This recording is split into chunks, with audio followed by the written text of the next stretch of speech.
How to copy and paste Notion on iPhone.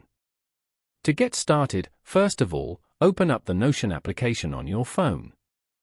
Once you're in, you will be here on your dashboard interface.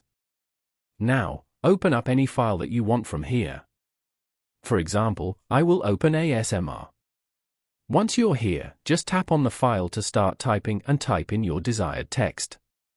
After that, tap and hold the text you want and select Copy from the options. Now, let's go back to the previous page. Over here, let's open another Notion file. You can now tap and hold anywhere you want, and then select Paste to paste the copied text. This way, you can copy and paste any text that you want on Notion. Following these steps, you can easily copy and paste Notion on iPhone. Thank you for watching. Please leave a like if this tutorial helped you, or leave a comment below if you have any questions related to the video.